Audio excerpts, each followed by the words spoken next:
With Jim Leishman no less breaking his cover and admitting that Livy do have a distinct chance of reaching Europe next season, surely this home support will now have to play their part in helping them reach that target. For distinctly, Livy have only achieved 1 win in 5 in the last 5 at Hammond Vale, so cometh the hour, cometh the support. And back comes defender Philippe Brinquet to the home side to aid the cause, which was helped last week by the return also of Marvin Andrews from international duty to defence that had an excellent first half to the season. But significantly, Francisco Quino, who scored the winner at Fir Park, is finding his touch again up front, and with 6 to his credit so far, could yet end up as top goal scorer. Dundee United might have lost last week at Tannadice to Kilmarnock, but they've been on a run with 3 wins out of 4. They managed Jim McIntyre and Mark Wilson today, but welcome back Northern Ireland international Danny Griffin, who is an all-purpose player, can play central defence or midfield. And the referee today, Mr. David Summers. Well, it's a lovely afternoon for football, although given our climate, they could be knee-deep in a lagoon before half-time, but we hope not. The weather has been threatening, and the pitch, despite all, looks in excellent nick, and hopefully we'll see some good football today. I remember the last time we were here, when these two teams met, it was very, very tight indeed, and the man who scored a glorious goal that day is still not in the Livy ranks, Jude Lovell, still recovering from injury. But Livy, after 1 or 2 hiccups, have come back into a winning run, although I'm told from last week by even Livy supporters that they were fortunate to get that away win.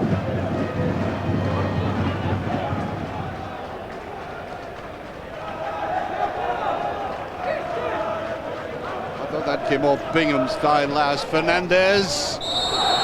Well, it's been worked out statistically that Fernandez is the most sinned against player in the SPL. There he goes down again. He's a very brave player. He just gets up, carries on with it, and apart from being skillful, is very tough on the ball. There he is again. They open that out beautifully, and they get another free kick out of that. Ex-Dundee United player to take this, Gary Boland.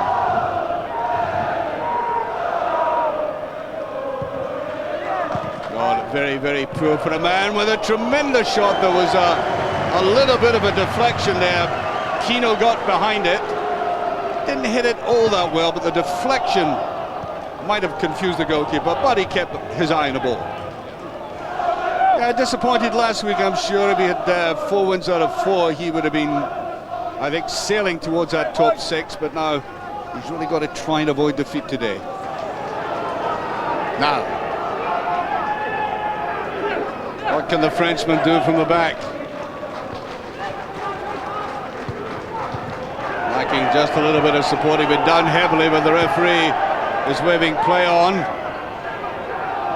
Livy did have an advantage. Now Fernandez, away he goes again, fending them off, and that's a decent enough ball. Beautiful play by Fernandez again. I can't emphasize enough what an amazing asset this man is to Livingston. I mean, several times in the game he's made runs like that without the effective final ball, but it's always potentially there when he gets his head down and takes on defenders, even though sometimes heavily outnumbered. Rubio.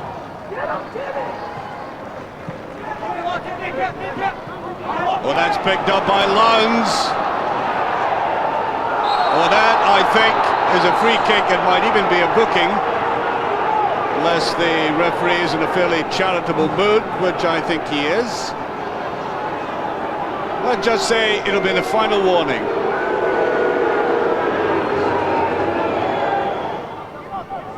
This man sends a neat ball in from time to time, and that's not a bad effort.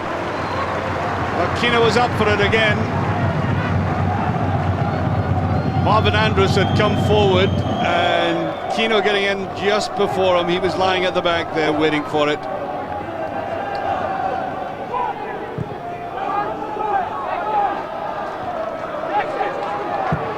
Gets a better chance there, and that's Winters. Good opportunistic strike there. I think some of the players were expecting him to lay it off, but he decided to test Nick Culkin, and he didn't find him wanting. Fernandez, he got the freedom. Kino, superb strike. A bit of gymnastic ability here. Watch it.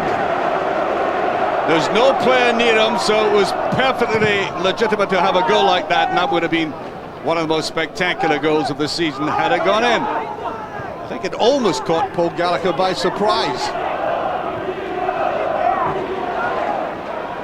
Picked up by Fernandez. There he is, it's a great effort. He almost wriggled his way through. He gets a corner kick, but that was scant reward for that evasive quality of his.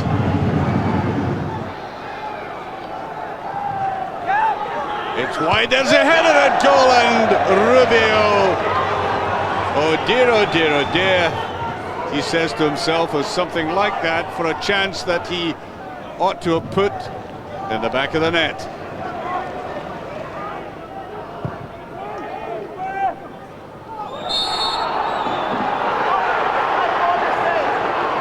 Oh, now, what's going on here? This is needless. If you raise your hands and push, he's claiming, I think, that he'd been hit in the face originally.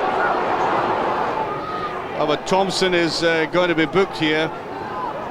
Personally, I don't think there should be an ordering off. Oh, there's the elbow. Now, the elbow was in there, and that looks to me a bad one.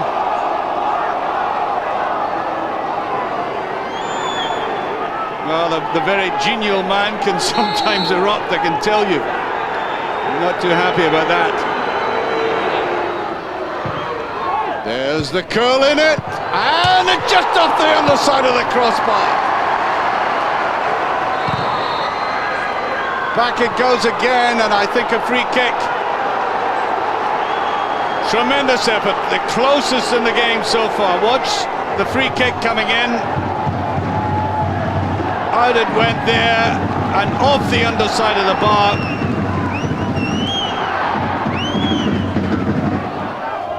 And I wonder if he's saying, you know, keep alert, but keep composed as well.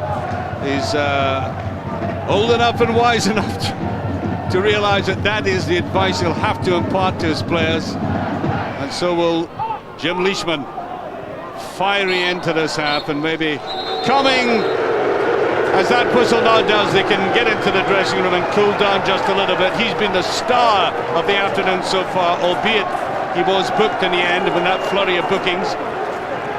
As for chances, well, we had that spectacular effort by Francisco Kino, back to goal, which I think surprised Paul Gallagher.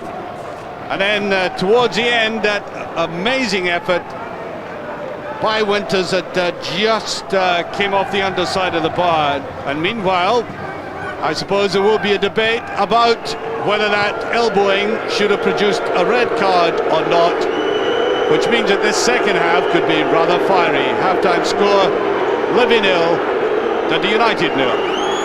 Well, surely wiser counsels have prevailed in the dressing rooms at half-time, because they must have said, either manager, look, Mr. Summers has booked 4 in the space of a couple of minutes. 2 men are lucky to still be on the field, given that referees do not like the lifting of hands and certainly don't like elbowing.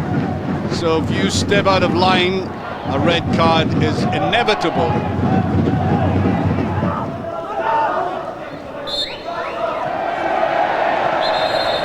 Well, the referee wanted that taken again. I think players should be allowed to get away with that.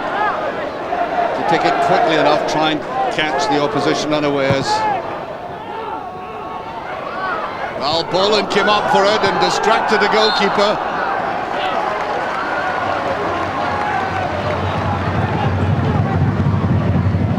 The goalkeeper, Paul Gallagher, is going to complain about this. Former United player going up with him. I think he went up fairly enough. Corner kick. Kino is up, and there's a little touch by Bingham, it's it! David Bingham has broken the deadlock with the gentlest of headers. But even a gentle header like that, if well directed, is going to count. And he caught the Dundee United defence turning and rather flat-footed. And he can't understand it at all. First of all, he didn't agree with the corner kick, and a header across goal deceived the Dundee United defence. Bingham, the scorer, after only 7 minutes of the second half. Fernandez plays it wisely to the right, Brinken. A good interception there. Patterson got back well. Here's Tosh. He might get the corner kick. Yes, he does. Hard driving player, Tosh.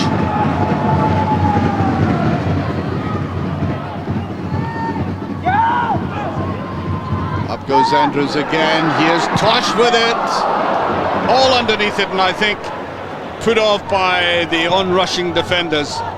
Really had to keep his head down. Watch the white shots coming out towards him, and certainly put off by that.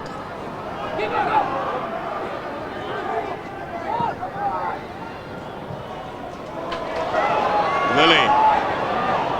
That's an excellent ball inside. He did very well. In fact, I thought for a moment that Andrews was going to tackle him. And had he done that, there was a potential for a penalty here. Just watch it there. He just misses him, in fact. So I think Livy are fortunate there was no contact, and that was a penalty kick. This is the ball that really matters. Fernandez going round the outside. Fullerton went with him. And I think Barry Wilson is about to come on. It's Lowndes who comes off for Livy to make way for Barry Wilson. Wilson is on as his sub, 20 minutes to go, still 1 goal in it. Andrews is up, should be cleared but not effectively. Tosh.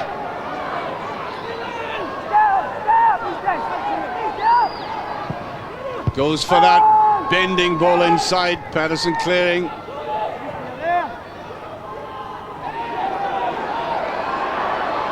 There's a ball laid to the side, and a great save by Gallagher.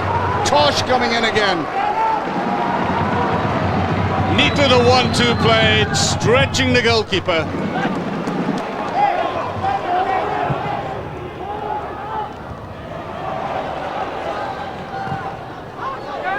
Fernandez away with it. Now what can he do with it? That's a neat little ball through there. That was very tight. Very tight indeed. He laid it off right there now. Can't really tell from that angle, but from where I was sitting, it must have been very close.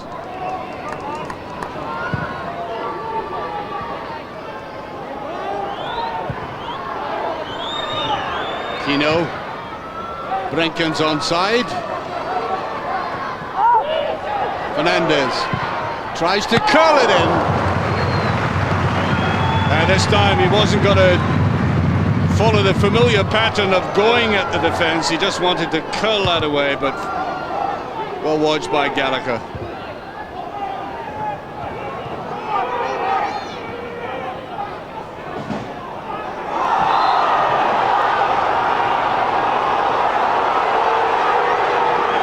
Well, there's a free kick here. There was going to be a breakthrough, and there you can see Lilly making the breakthrough there, so might have been a trifle unfortunate for United. Well defended there, because it really was well struck by El Joffrey. Well, 2 could have gone in for that. There have been so few opportunities for United, and they've really got to grab something like this as the ball went forward again. Beautifully flicked on, and I think if that had fallen to Lilly, he might have put it away. El Joffrey. Good running by Thompson. He's got to whip that over early, and he does. There's Derek Lilly with it. It's there.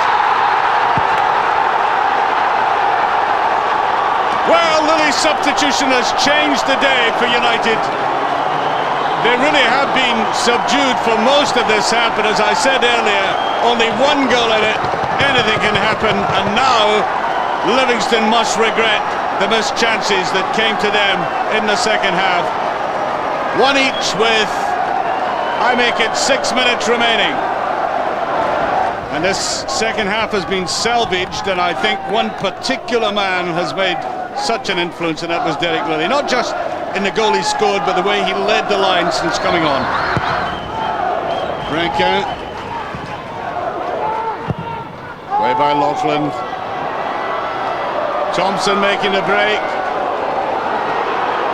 There's Derek Lilly going forward. Lilly with a chance! How did he miss it?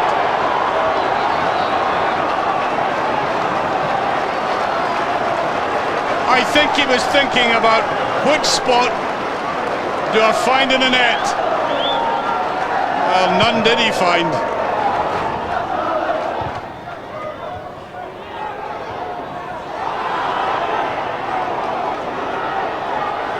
Patterson did well to put that in again. It's headed back, and Thompson tried to knock it back there. And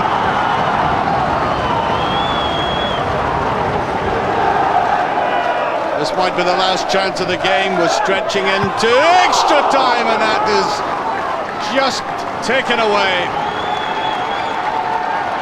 Goal kick, and the final whistle goes, one each. Well, two headers have made it a balanced result. There have been missed chances. There has been that controversy just before half-time with what appeared to be elbowing, and what certainly was a push. Referee only yellow carding, and then into the second half with that David Bingham header found the United defence going the other way, and then on came Derek Lilly as a substitute, and suddenly United were transformed up front. He led the line well, and with his header he finished it well, and then at the end, you won't like seeing this, he had the winning of the game in the palm of his hand. And so it finished up Livingston 1, Dundee United 1. Jim, it's a familiar story in football. You're one up, you're playing well, you're beginning to miss chances, and begin to think, well, they could nip one at the other end. That's exactly what happened. Obviously we'll be disappointed in how we lost the goal, actually, but overall, in fact just before that we were dominating play and creating chances. I thought the problem we had was maybe trying to play too much football. Taking an extra touch where just a touch and pass would have been suffice. Now you were playing well. Were you beginning to suffer frustration though, because they were defending quite well until David Bingham got that goal? Yeah, but when to be fair to Dundee United, when they lost the ball, they had every man but one man behind the ball. But if that's how they play, that's how they play, and we've got to break that down. Frustration, probably, actually. Our players are desperate to please the home fans. They're wanting to win every game at home. But overall, we're quite pleased with the performance, the commitment, but disappointed in the result. I think we could have won it at the end. I think in the first half was very even. When we hit the crossbar with, we could maybe have got in front there. And then in the second half, I thought they took over. And the first 20 minutes of the second half, scored and dominated for a while. But in the last 20 minutes, we came back into it and we scored, and we had a great chance to win it at the finish. Yeah. They certainly did. We'll see that again later. Mark Hateley and David Bingham with me here in the Scott Sports studio this afternoon. David, first of all, the manager's saying there you played too much football, and I think you guys must have been very disappointed. A goal up at home and dropped 2 points. Yeah, very much so, Jim. The fact that 1-0, you're never safe, and yesterday proved the point. We probably had enough chances to win the game, and we were on top at the time, but as I say, you've got to take them. But credit to Dundee United, Mark, for coming back and almost snatching it at the end. Yeah, I think bringing Lilly on at half-time changes the whole shape of their side. I think as David was talking before, just he's more direct, more positive, gets himself on the far post, and there's not always a ball for them. But up until the last 5 minutes, you could only see one winner, really. Mm-hmm. It ended up a draw, though, and there was a controversial incident, which we're going to look at again now. We always say alleged elbowing incident, but Mark Hateley, Was it alleged, or was it simply an elbowing incident? From that, the first viewing of that, you couldn't see anything, but the reaction from that seems to me that intent was made there. You can see the elbow going back before the striker gets to the ball, and for me that looks like intent. We've been harping on about Bob Baldy all week and castigated him all week. I think we just need a little bit of consistency now from the powers that be if they're going to be looking into these sort of things. But does that mean we have to look at everything? Oh, I think something as blatant as that, he gets a yellow card for it, so there's obviously a doubt there from the referee, and they're the sort of things that we've got to be consistent with. Okay, well David, it was you that put Livingston in front. How did you see the goal? Marvin, I think, got a header on from David's cross, and I mean, it was just I went up for it and I just tried to direct it goal. Was the next thing it's in the goal, so you'll take any kind of goal, especially It's off the training ground, that one. Especially to break the deadlock. It was getting to the stage where you're wondering if a goal was going to come because we missed one or two chances, but it was nice for it to go in. Yeah, you got that goal and then several other chances to go 2 up. Yeah, I think it just wouldn't sit down low enough there for Stephen, and another time I might have went in the top corner, but yesterday it wasn't to be. And this was a nice move as well. Archie says it was a 1-2, but I've got my doubts. But I say he tried to play the 1-2 and he was a bit unlucky with his shot. But at that point you're looking for the second goal, so the frustration is actually suggested to Jim sets in. Yeah, I think there was a bit of frustration, but I thought we kept the ball quite well. I just 1 or 2 chances there, one from David, but I say until you get that killer second goal, the other team's always in it. Yeah, we said we had to credit Dundee United, Mark, and they did come back into this game. Derek Lilly, and a lovely goal, wasn't it? Yeah, super ball, but and that's what Derek gives you. It's an easy ball. Up the line, standard run in and up the side of your defender, but a great little ball up there for the centre forward, who just great header nods it back the way it came from. But for Dundee United, it was a lifeline because they'd not created hardly anything up till that. But then, you know, that was the shot in the arm that they needed. Great little dugout ball there, just knocked back. Stephen Thompson with the cross. Yeah, Stephen Thompson, good mobility. Stephen Thompson, and he's involved again here. And I think he just bottles it. I think he just takes his eye off the board and looks at the goalkeeper there, and he'd be kicking himself today watching this. He's kicking himself, David, but you're delighted he's taking his eye off the ball. Yeah, as I say, Nick's can be a very intimidating figure approaching you, so I'm not going to say too much about that, but just thankfully that he missed it.